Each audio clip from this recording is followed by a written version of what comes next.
Hello friends, good morning అండి. ఈరోజు అయితే మా ఇంటికి చేపల ఆవిడ పీతలను తీసుకొచ్చింది. ఇవి జిల్లా పీతలు అంటండి. చాలా ఫ్రెష్గా ఉన్నాయి. పసుపేసి క్లీన్ చేసి ఇచ్చిందండి. ఇప్పుడైతే వీటితో నేను వంకాయ వేసి కూర వండబోతున్నాను. పీతల వంకాయ పులుసు పెట్టబోతున్నానండి. దానికి ముందుగా అయితే స్టవ్ వెలిగించి బాండీ పెట్టానండి. బాండీ ఈటెక్కింది. ఆయిల్ వేస్తున్నానండి. 2 పెద్ద స్పూన్ల ఆయిల్ వేసాను. ఆయిల్ వీటెక్కిందండి. కట్ చేసిన ఉల్లిపాయ, పచ్చిమిర్చి,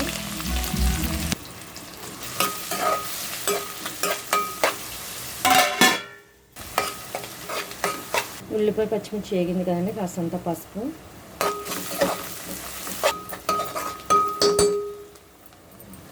చిన్నగా కట్ చేసిన 2 టమాటా ముక్కలు అండి కట్ చేసి వేస్తున్నాను. టమాటా కూడా మగ్గనివ్వాలండి. ఉల్లిపాయ టమాటా మగ్గిపోయినాయి కదండి. ఇప్పుడు బారుగా చీరుకున్న వంకాయ ముక్కలను కూడా వేసేస్తున్నానండి. ఇది ఉప్పు వాటర్లో వేసాను, అంటే కండెక్కకుండా ఉంటాయి కాబట్టి ఉప్పు వాటర్లో వేసి ఇలా బారుగా చీలి వేస్తున్నాను. 2 పెద్ద సైజు వంకాయలను తీసుకున్నానండి. పీతల్లో వంకాయ వేస్తే చాలా బాగుంటుంది. వంకాయలు కూడా మగ్గనివ్వాలండి. మూత పెట్టి కాసేపు మగ్గనివ్వాలి. వంకాయల్లోనే ముందుగా ఉప్పు కూడా వేసేసుకున్నాను. ఇంకా కండ్రెక్కకుండా ఫ్రెష్గా ఉంటుంది. కడిగేటప్పుడు కూడా ఉప్పు వేసాను. మళ్ళీ కూడా కూరలో కూడా ఉప్పు వేయాలి కాబట్టి వంకాయల్లోనే వేసేసానండి. ఇప్పుడు బాగా మగ్గుతాయి. వంకాయలు కూడా అలా మగ్గగానే పీతలను కూడా వేసేసుకున్నానండి. పీతలు ముందుగానే పసుపేసి క్లీన్ చేసి ఇచ్చేసింది చేపలని. నేను మంచి వాటర్లో వేసి క్లీన్ చేసుకున్నానండి. ఇవి మామూలు పీతలు కాదు, జిల్లా పీతలు.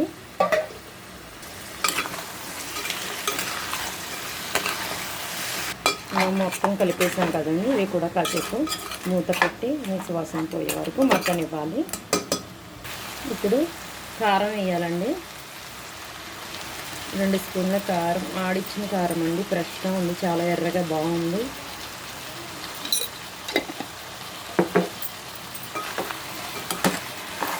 మొత్తం కలిపేస్తానండి కారం అంతా పట్టేలాగా. ఇప్పుడు వాటర్ యాడ్ చేయాలి. గ్లాస్ వాటర్ యాడ్ చేస్తానండి. మళ్ళీ చింతపండు పులుసు పోయాలి కాబట్టి ఈ వాటర్లోనే ఉడకనివ్వాలి.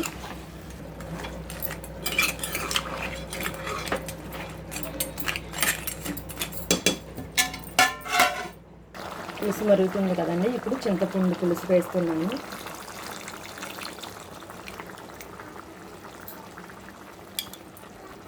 పులుసు వేసేసాను కదండి. ఇదిగోండి ఇలాగా కలిపేస్తున్నాను. చింతపండు వేసేసాక ఉడకనివ్వాలండి పులుసు మొత్తం మరిగే వరకు. ఇంకా లాస్ట్గా అయితే వెల్లుల్లిపాయ జీలకర్ర అండి వేసేస్తున్నాను. వెల్లుల్లిపాయ జీలకర్రను తర్వాత 2 రెమ్మలు కరివేపాకండి.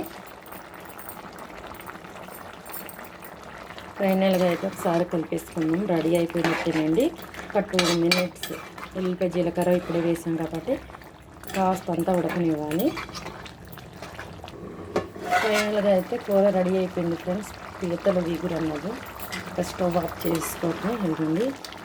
పీతలు చక్కగా ఉడికినాయి. ఒకసారి ఇలా కలిపేసుకున్నాక స్టవ్ ఆఫ్ చేసేటండి. పీతల వంకాయ ఎగురు పులుసు అయితే రెడీ అయిపోయింది. ఎంతో టేస్టీ అయిన పీతల వంకాయ పులుసు. స్టవ్ ఆఫ్ చేస్తానండి. రెడీ అయిపోయిందండి పీతల వంకాయ పులుసు.